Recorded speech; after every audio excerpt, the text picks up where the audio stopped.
কিছুক্ষণ আগে শহীদুল্লাহ কলা ভবনের সামনে দীর্ঘ 1 ঘন্টা যাবৎ বৈধ ভোটাররা ভোট দিতে পারে নাই, রোদে পুড়ে ওখানে দাঁড়িয়ে ছিল।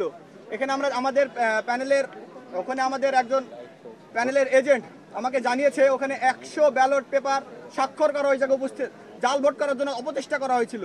এখানে আমরা দেখেছি রোভার স্কাউটের সদস্য, সে ওখানে যে ভোট চাচ্ছে এবং সে ভোটারদের ভিতরে যাইতে বাধা প্রদান করছে। সে ম্যানেজমেন্ট স্টাডিজ ডিপার্টমেন্টের শিক্ষার্থী, এই তার পরিচয়। সে হচ্ছে ম্যানেজমেন্ট স্টাডিজের শিক্ষার্থী, সে রোভার স্কাউটের জায়গা থেকে সে ওখান থেকে ভোট চেয়েছে এবং সে ওখানে ভোট প্রদানে বাধা সৃষ্টি করেছে। এই জায়গায় আপনারা তদন্ত করে দেখবেন।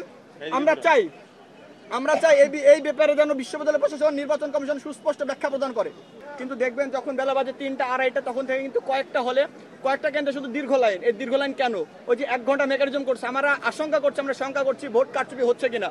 আমরা এই জিনিসটা দৃঢ়ভাবে আশঙ্কা করছি। শহীদুল্লাহ ভবন, এখানে আপনার মতিয়ার হলের কোন জায়গায় সেটা সত্যেন্দ্রনাথ বসু, আমরা এই দীর্ঘ লাইন দেখেছি। আমরা প্রত্যেকটা ভোট কেন্দ্রে ঘুরেছি। কোনো জায়গায় সকালবেলাতে স্বতঃস্ফূর্ত দীর্ঘ লাইন ছিল, সেটা কিন্তু বিকেলবেলা কমে আসার কথা। কিন্তু আমরা দেখেছি 1 ঘন্টা যাবৎ এই 2টা ভোট কেন্দ্রে ব্যাপক লম্বা লাইন। 1 ঘন্টা যাবৎ শিক্ষার্থীরা ভোট দিতে পারে নাই।